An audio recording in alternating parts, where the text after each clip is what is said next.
Hello, Cinema Makeup School students, friends, and family. So this week I'm trying to do a little bit something different with our industry interviews. Usually I've got a makeup artist to talk to, but I wanted to show you guys a perspective from the other side of the makeup. So today I'm going to be talking with an actor that is no stranger to prosthetics and special effects. His name is Derek Mears. Thank you so much for being here today. Thank you. It's such a pleasure to be here, Mary Lou. Thank you. You guys have seen his work. You've seen him in Friday the 13th, Predators, and DC's Swamp Thing, which you can catch later this year on the CW. So Derek, let's start with a little bit of background on your career and how you got to this point. Well, I grew up in Bakersfield, California. I was in high school. I was in theater, and at one point, the theater teacher took us on a field trip to go see this improv comedy show. And with the improv comedy show, I didn't know what it was, where I'm like, wait, there's no script. These comedians go on stage and make it up live. Like, this sounds stupid. I don't want to see this. But once I was there, I was bitten by the improv bug, and I was amazed by the magic show that these performers were doing in front of a live studio audience. So they offered at the time to be able to take a class and to learn how to play the games that they were doing on stage. And I took that class, and I had such an amazing time. At the end of the class, the owners of the establishment came forward, and they're like, hey, we like what you're doing, and we want to know if you want to be a part of the full-time company. And at the time I was 17. I'm like, but everybody else is an adult. Like, this is crazy. So I progressed on through college. Theater was my major. Every weekend I would do improv and perform. Then eventually I moved to Los Angeles to attack the whole acting side of things. And I've been very fortunate because my first Hollywood audition was for Universal Studios Hollywood for their live Wild West stunt show. And at the stunt show, they took actors and cross-trained them to do stunts, and they took stunt people to cross-train them to do acting. And I was an actor. At the time, I had like man movies, couldn't do like a full pull-up or whatnot, but I had like a background in family martial arts. So it was there I learned that, wait, if I start like working out and training, I could be like the big bad guy in TV and film. A lot of the stunt guys, I became friends with them, and they would go out and train and learn like air ram or fight scenes or different aspects of the stunt skill set. And they would invite me along, and I'm like, this is a great idea. I will do this.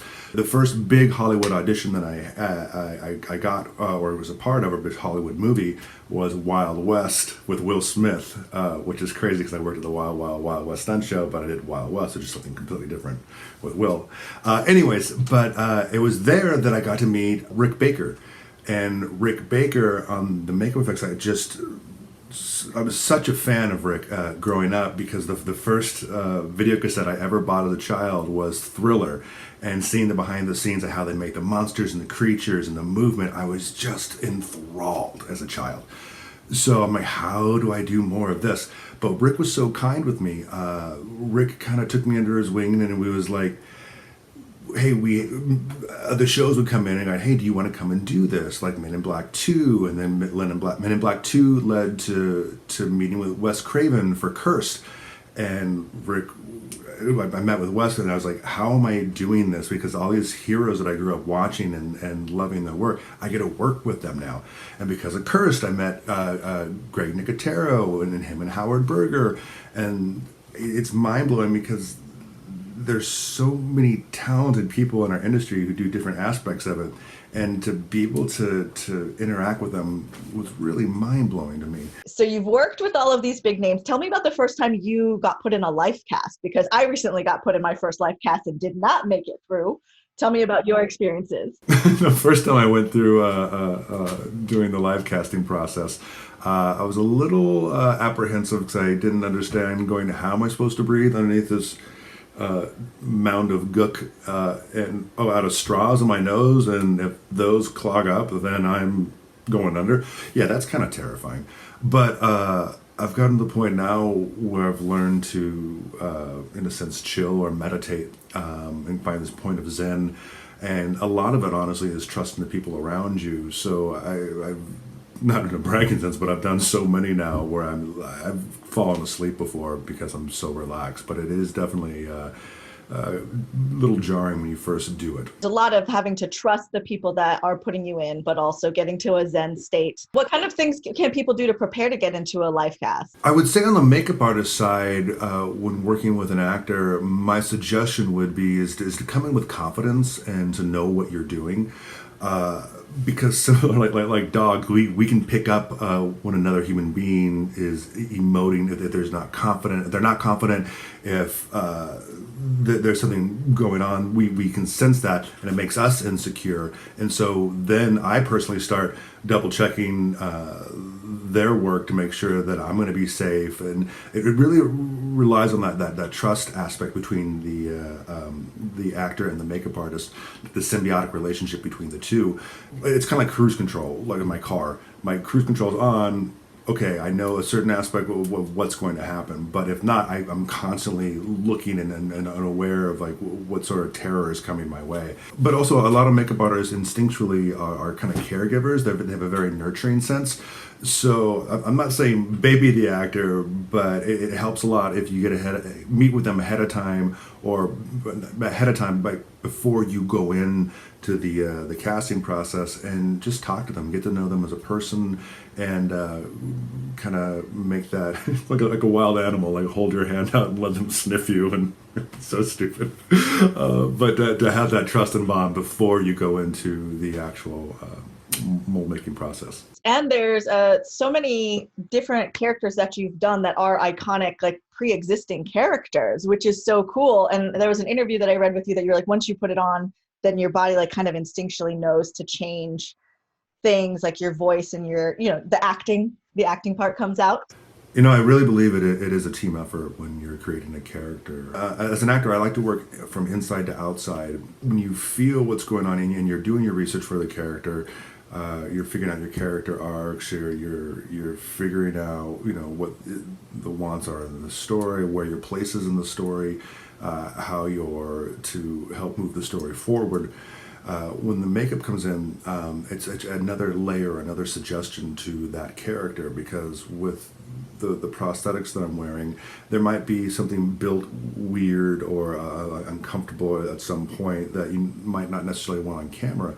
But as an actor, when we're working as a team, I'll learn like if there's a seam that's not completely smooth as it was designed, I can hide it from camera and make sure that the people can't see it, and to highlight what the actual beauty of the makeup is. There are points where sometimes when your teeth go in and that you can't talk like you normally would, and it's something kind of smeared, but you might want to, what you see as a flaw, embrace it as a positive thing and make it an actual, rather than trying to hide it, do the complete opposite of what I was just saying, is bring focus to it, but make it part of your character. So if you have something like this, and you have to talk weird with it, but you can make it part of the character. But to work together as a team in that sense, where it's just another ingredient added into your monster flavor cake, because you're taking a suggestion of somebody else's, or something that's established, and things you might be able to change or might not be able to change, and being able to adapt, and going back to the improv, being able to improvise and flow with whatever it is that you're kind of given, but make it like you meant to do it. You get the script first, right? There's the concept, the script, then you get, as an actor, you get to work on it, but then you have all of these other influences that are helping to create what the character ends up being in your interpretation. Because like, if the teeth are a certain way, you talk a certain way. Like, it informs so much more of the character, which is just fascinating, and something that the makeup artist can think about when they're creating their characters is, how is this going to inform the mannerisms of the performance of the character? For sure, you have to interpret what the limitations of the suits are, because ultimately, when it's on camera, if something's off, that we're all taking credit for it being off, but we're also all taking credit for it being on. It's like an example, like with Swamp Thing. Say I'm doing a scene like from Romeo and Juliet or something, where it's very emotional and it's coming through and it's dead serious, But if I have like a weird random piece of broccoli hanging down as I'm doing it, which is completely hysterical and distracting, I will have makeup artist friends who I ask them before we start filming to go, hey, please be my third set of eyes besides myself and the directors, which normally they wouldn't be able to come over to give me notes. But I go, but I need you to view that, to come over, because if it looks ridiculous, it's ultimately when we're telling these stories, it's not about me, it's not about the makeup artist, it's about the story and servicing the story. Because I'm a big fan of Joseph Campbell, who is the godfather of mythology, and with TV and film, we're telling modern myths. And with these modern myths, the ultimate thing with them is that we're to learn that parable or the subtext of what's going on, and to ultimately know that whatever it is, that we're not alone and that it's going to be okay. Either somebody has it worse than we do or just as bad, and we learn from these stories, no matter how crazy or weird that they are. So when someone is putting their 2 cents, and it really is a team effort, because the analogy I like to use is that for myself, my role is like I'm an astronaut going to space. You can't go into space by yourself. So I have a complete team who designs the ship, who monitors my oxygen, makes sure that I'm still alive, helps me land. Like, there's a whole group of people, but we're all together as a team. It wouldn't work out if it wasn't that way. So I don't know how to make a rocket ship. Some of these things these people create, or these artists, it's just mind-blowing and phenomenal. So we are, the purpose is to focus on the main outcome of the film and not us individually.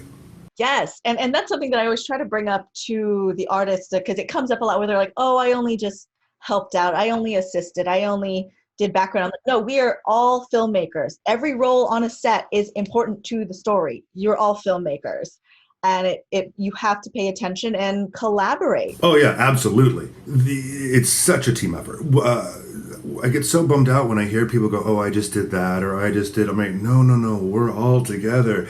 Like sometimes I overly try to give people credit, because without the individual cogs, like the giant machine doesn't work. But those cogs are so important because we're all those cogs. For example, like on Swamp Thing, working with Fractured Effects and Justin Raleigh's team, the suit and the design of the suit is the best thing that I've ever worn. It's still difficult to perform because of the nature of the beast, but it's the best that it could possibly be.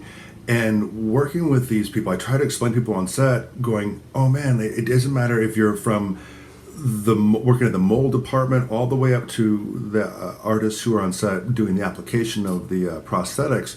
We're all in this together, because there are people who are in the paint shop busting their ass trying to get things done, and their skill set, where there's nobody around applauding them, is just extraordinary, and they're creating beautiful pieces of art, and it needs to be acknowledged and appreciated.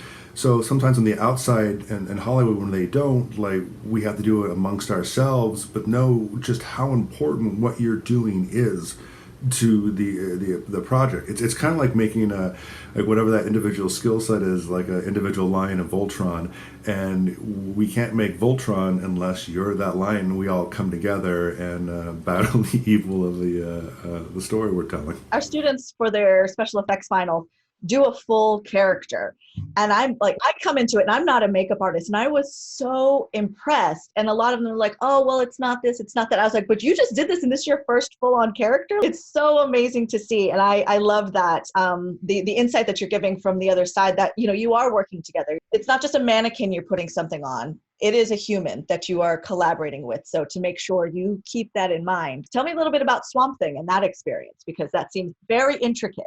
Swamp Thing was such a delightful life experience. The best way I could describe it is Swamp Thing was how you think Hollywood's going to be before you actually go into Hollywood, where it didn't matter what you did on the show, from the PA up to the main producer, everybody treated each other with such respect and appreciation for what they brought to the show. I mean, to the point that there were times where people would not be working and have the day off, but they would come in and hang out just to hang out, which is completely unheard of. Like, why would you do it? Because it was a really creative family environment, and you felt like you're all rowing the boat in the same direction, trying to do the story of Swamp Thing. It's just service. We shot it for 8 months or so, and to be in that suit constantly, it gets pretty wearing on the body.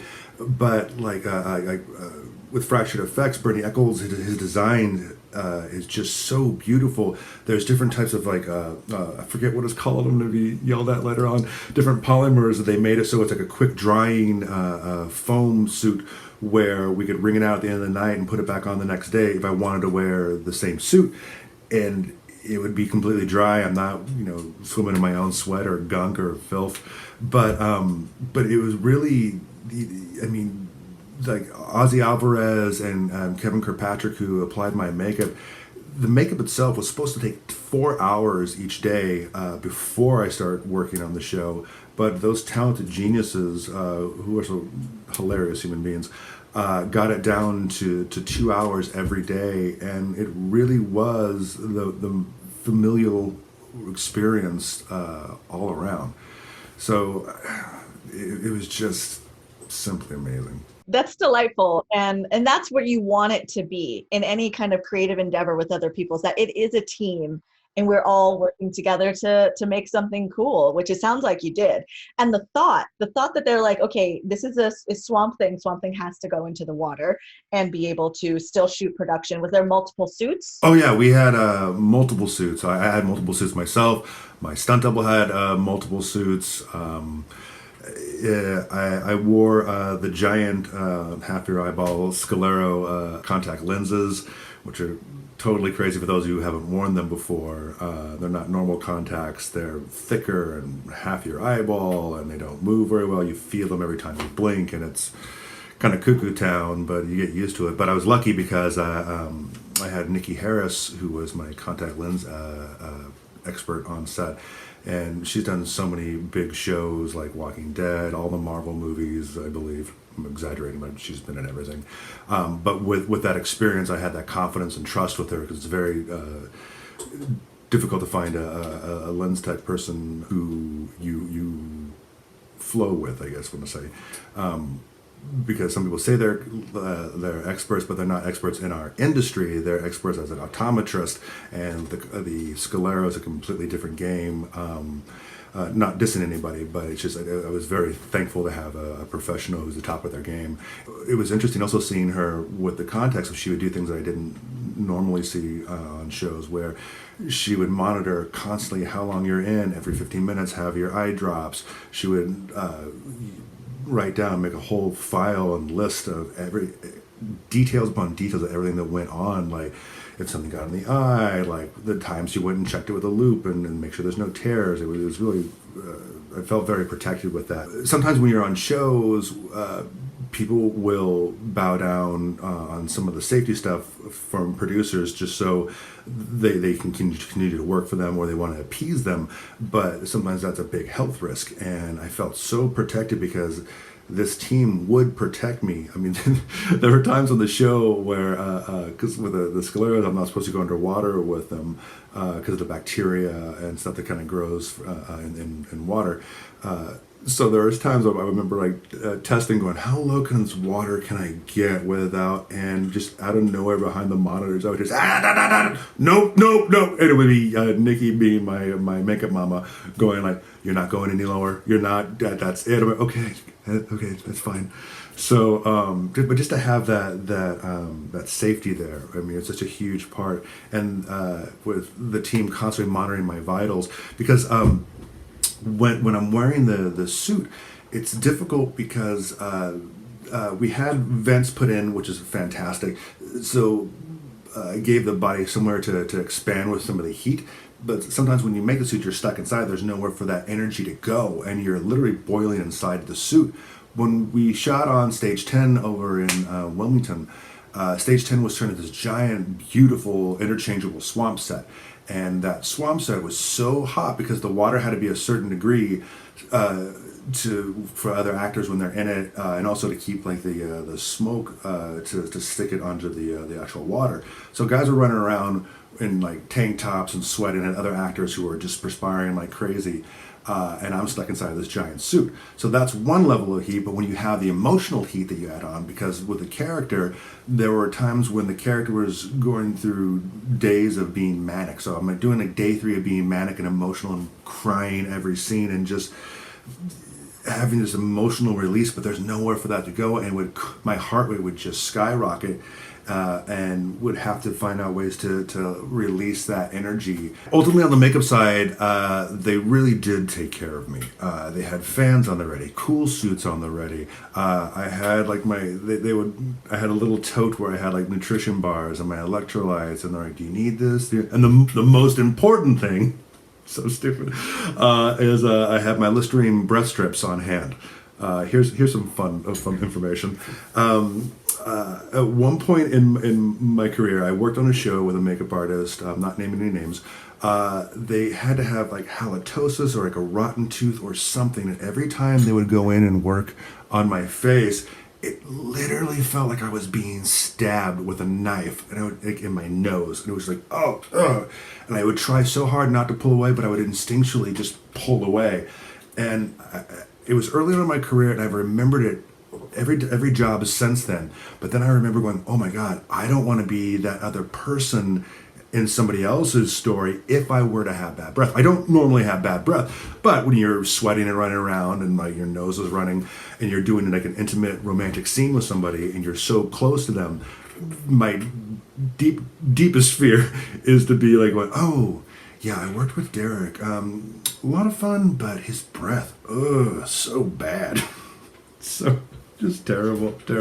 So I'm paranoid now where I'll have like my little Listerine breast strips or something. Anytime somebody else is working in my face, never want to be disrespectful. So I make sure there's a mint or something. And also I'm very open about it, going, look, if there's a booger hanging out or something, I go, please let me know. If anything's offensive, like you want your work environment to be clean and healthy and beneficial for everybody. That, among all the other things, is to be an advocate for yourself and for the people around you that you're working with. So the makeup artist to really go out of their way and think like, what is the experience that my performer is going through? How can I assist them in making this the best possible? Because that's just going to make your makeup look better and perform better and read better on camera. So advocate for your team. Oh, absolutely. 1,000%. What happens a lot of the times is you'll go through the makeup process and spend hours upon hours putting the makeup on. And then when you're done, you'll sit around and wait until the end of the day or so. And then they decide to cover you in the makeup that you've completed. And by that time, you've waited around like for 4-8 hours, and the makeup starts to slide and slur. And then that's when they want to do your coverage or your close-ups.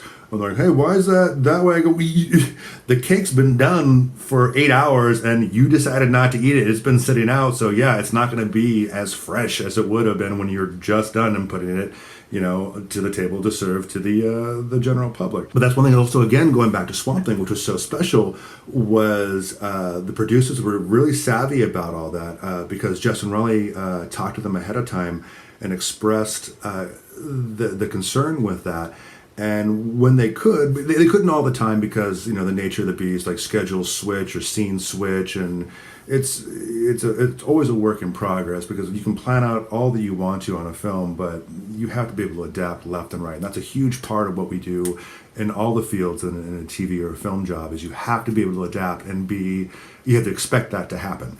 But with Justin, he talked to them about whenever you can, like, let's put him to the makeup process and shoot it immediately afterwards or as soon as possible so we don't lose the art or the beauty these people work so hard to create. The one thing that breaks my heart more than anything else is I've been on shows, like not on Swamp Thing, but other shows where I've done a scene that they then put you in the water and submerge you wearing full prosthetics, and then they go, okay, cool, let's pull them back out and let's do close-ups. You're like, what are you doing? Like, everything is just...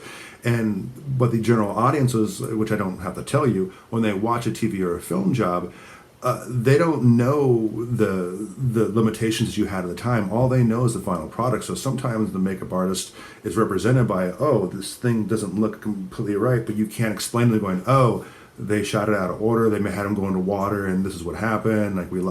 it doesn't really matter. So I was very fortunate in that sense to have that consideration ahead of time. So working on the show is on a show is one thing, but also pre-planning and trying to think ahead of what's could possibly go wrong, and having backups or alternative plans to happen. That's another thing. Also, I would say as a makeup artist is to be an asset to your key makeup, your head of the department. They're busy doing their schedule and thinking about what's going on in the scenes that are coming up. Pre-think with them. Be a finger on their hand to help them out, or another hand to help them out, to make sure that you're prepared if something does go sour. Like, here's an idea, or a way to solve it, or just to be prepared. I mean, sometimes you don't even want to say anything because it's not your place, which is totally understandable. But in your mind, be an ally. Be someone who's thinking ahead rather than just doing your job and clocking in, clocking out. Just try to help out where you can. Another aspect of being that kind of team player and working together with other people is really clear communication. When you're working with someone, sometimes people will come in early on in my career. I would have people come in and I can make everything. They would be upset about something, and I would take it personal, going, "Oh, they're mad at me, or did I do something wrong, or they were short, or they snapped at something. What's going on?" And to realize it had absolutely nothing to do with me. And everyone has their own stresses and things that they're currently dealing with on the show, off the show, in their own personal lives. So you never know. So very similar to like a romantic relationship, it's all about clear communication. And as long as you're clear about what you're feeling, or what somebody else is, or just asking, going, "Hey, is everything okay? Like, what's going on?" It takes away so much of the wasted energy of stress. Like, when am I going to get fired? Am I, are they mad at me? Or that it's embracing and being human. And when you connect with somebody on a human level, you're working together, and you're understanding where they're coming from, and that ally or that friendship that you have. You want to work with your friends. You want the best for your friends. So rather than having like a strict business relationship, add that humanity and listen, because it'll only benefit you and the show, and ultimately your art. You hope to be able to find people that you can work with long term. So why not be pleasant and be a good collaborator and look for other people's pain points in anything that you do, like any department that you end up in any job. See how you can help everybody else, and it's just going to make for a better experience, and you'll be someone worth hiring back again because they like working with you. Even if it's not your department, I advice I would give to younger actors, or to do from time to time, is like, learn what everybody else's job is, or learn what their next rung of their creative ladder is. Because ultimately, with TV and film, we're all artists in just different mediums working together. Like, you take one department out, we're done, because we all need each other. So the more that you can flow, the more it creates that kind of clear playing ground for creativity in all different departments. But realize, like, if somebody from the camera department comes over and they're short to you, sometimes it has nothing to do with you. Like, pull your ego out of it, and rather than trying to win and having a conversation or a conflict or an argument, try to understand. If you mess up and you do something weird on set, but you were genuinely like, "Oh my gosh, I messed up, I'm so sorry, how can we make it right?" Like, just be self-aware and be aware of the people around you. Oh, for sure. Everybody in the industry talks. Like, if you don't know somebody, there's going to be a reference call. If I'm working with somebody that I haven't worked before, I'll call around and people who have worked with them, like, what are they like? What are the pros and cons? So ultimately, if you're just being real and be you, it's okay to be you. The more you, the better. Because if you have a choice between hiring someone who is a jerk but does a job really well, or someone who can do the job really, do a job and get by with it, but they're a friend of yours, of course you're going to hire your friend, because who do you want to hang out with? Because you flow better, and they're more beneficial to have around because they are on your side, and there's not a lot of tomfoolery or backstabbing or that type of stuff. So just be you. I've learned in working with people that everyone just wants to be heard. You don't have to agree with their opinion or their choice. They just want to know that you heard them, and that you understand what they were saying or where they're coming from, and then you can move on to the next step.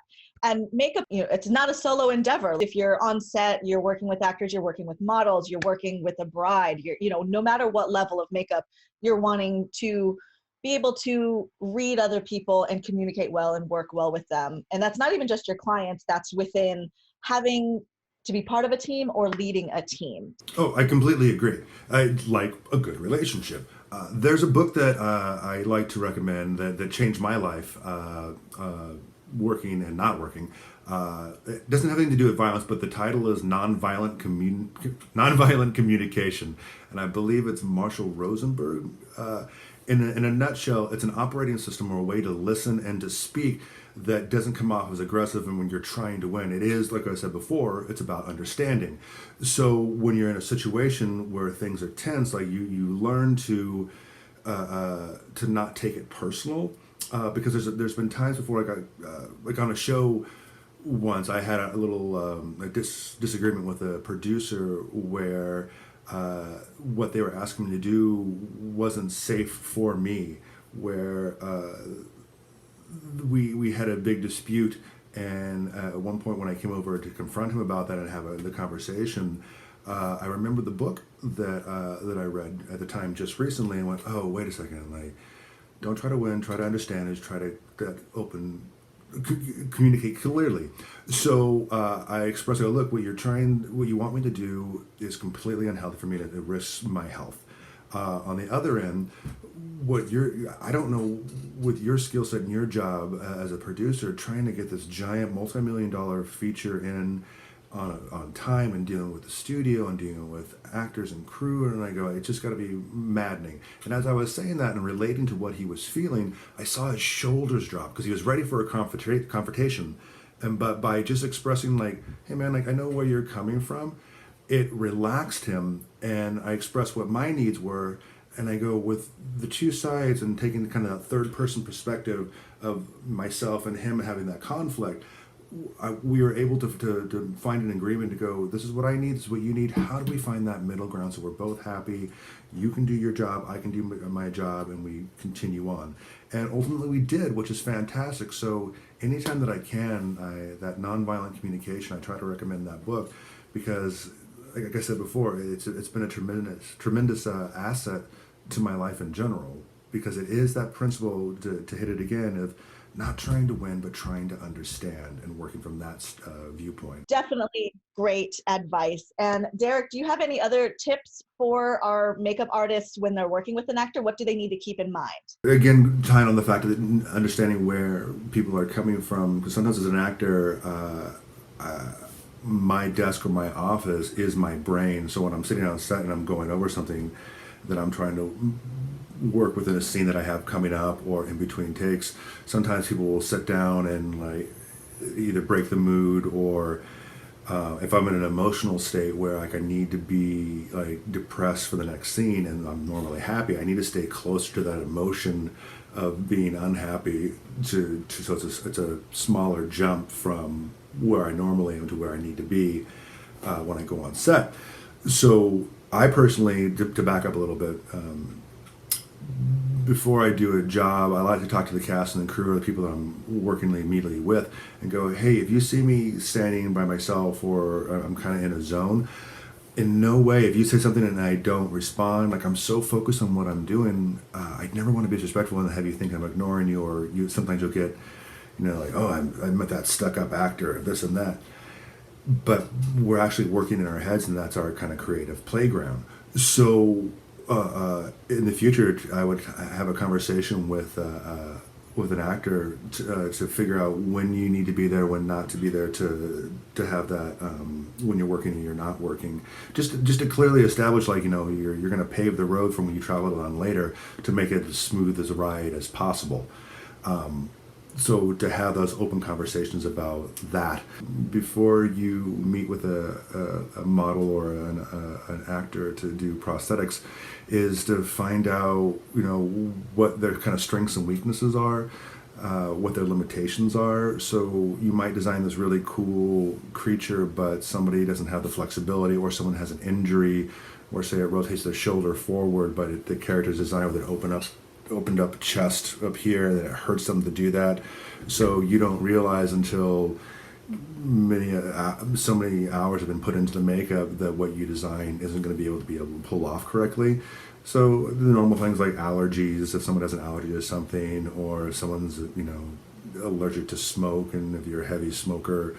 But just that, again, it's kind of like that checklist of just making sure that they're comfortable and safe. And the same thing on the reverse end is to make sure that what the actor's limitations are don't affect your design, or take it into consideration before creating your character, so you don't have to travel so far down a path and realize that you're on the wrong path because the actor can't do what you want them to do for that creation.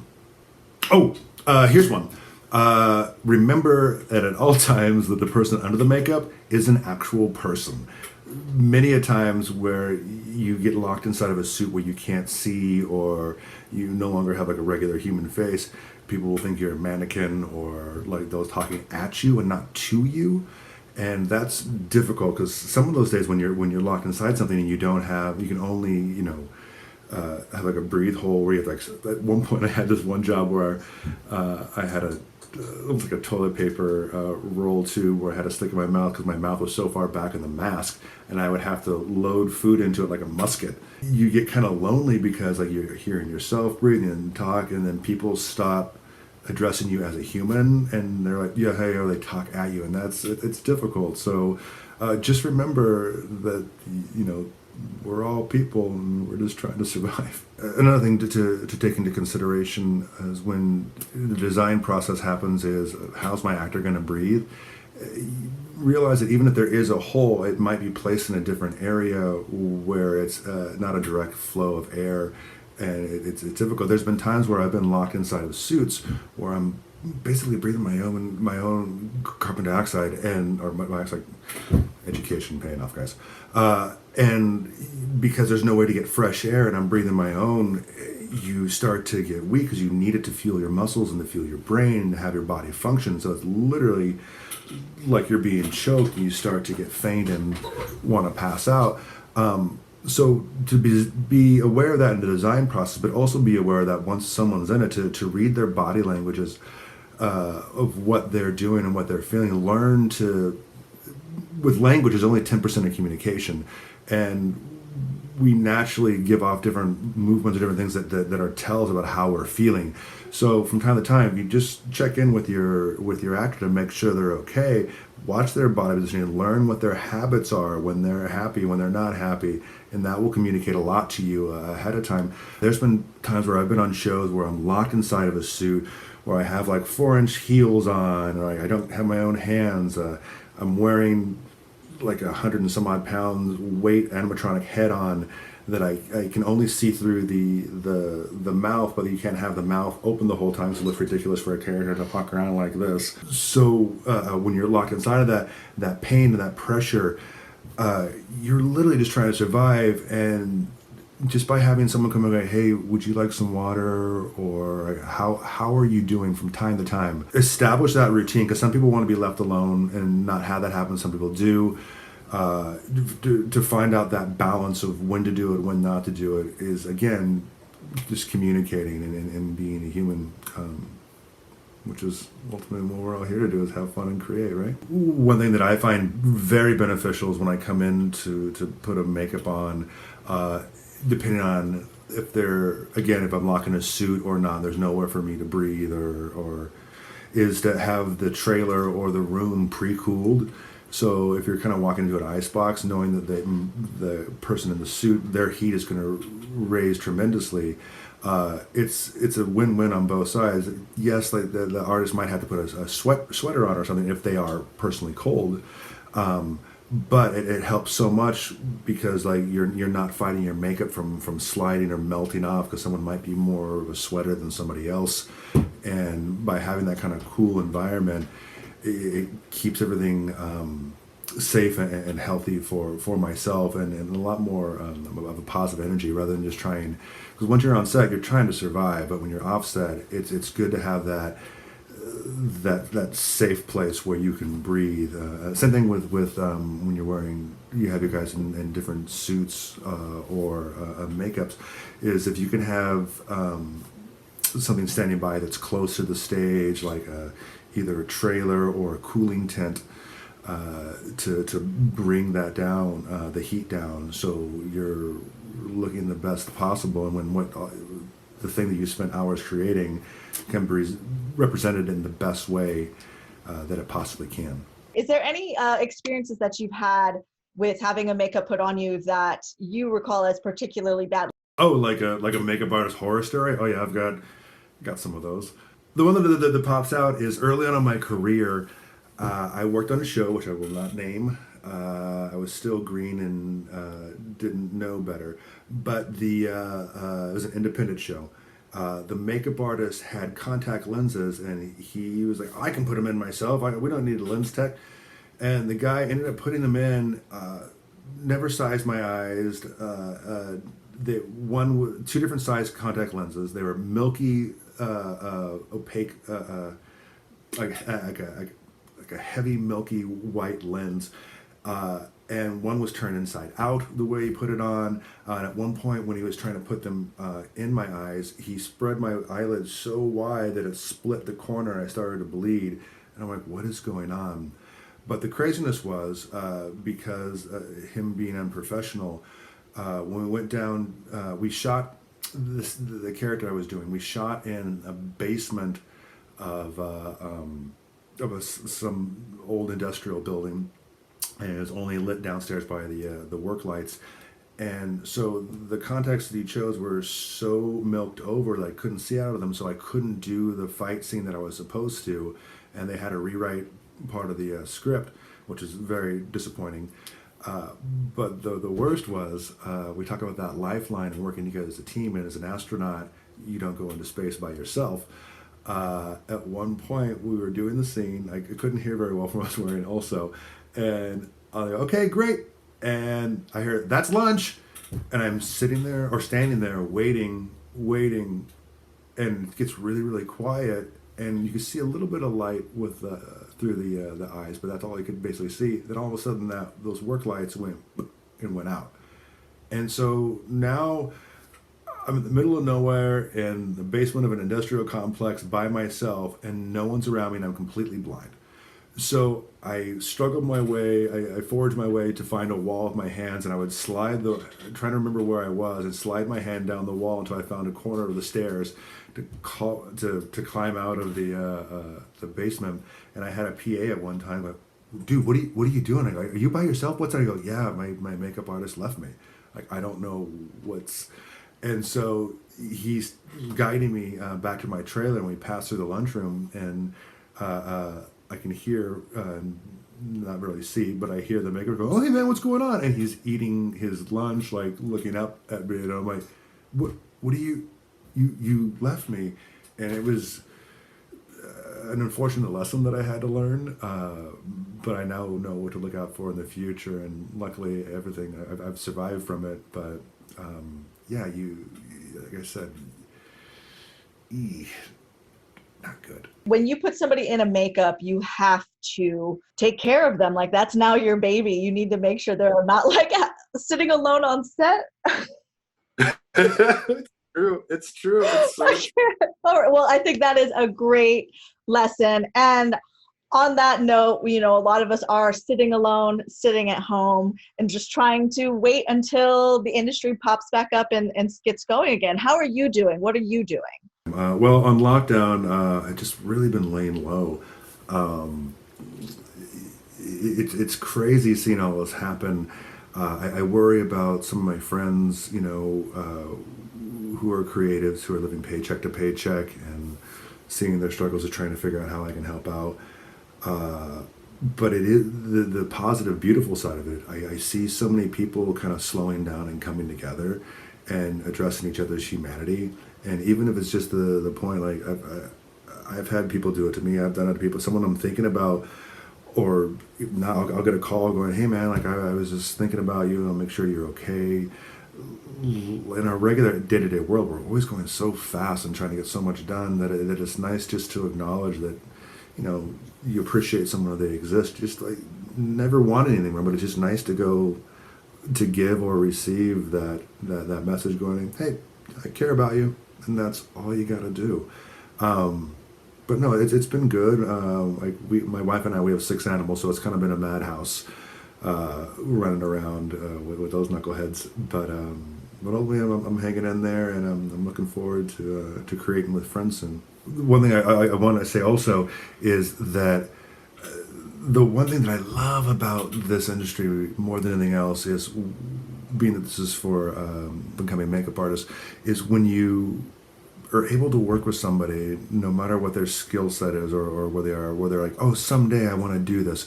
Where I'll work on a show and I'll have like someone who's a background artist who wants to be an actor someday, or I'll on my own time run across some independent makeup artist who's extremely talented, like, oh, I hope to be in the industry and tell stories.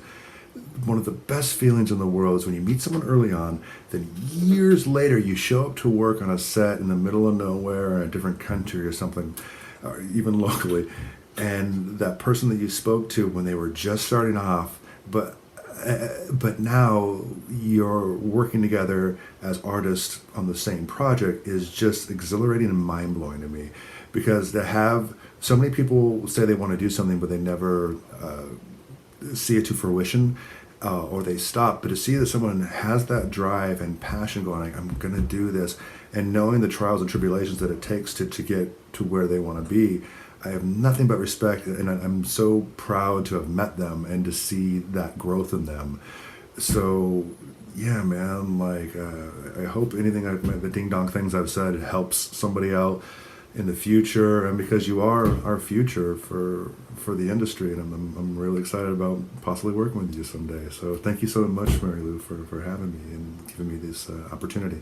I love that. Thank you so much, Derek. I appreciate that. If you guys want to learn more about Derek's career, you can find him on IMDb. You can also find him on Instagram and other social media at Derek Mears. I'll make sure you guys have the links to those so you can say hello, give him a like, give him a comment, tell him you saw him on our interview here with Cinema Makeup School. So if you guys are enjoying these interviews, please let us know. We'll be bringing you more industry interviews in the weeks to come, and hopefully we'll be seeing you back at school soon. Catch you guys next time.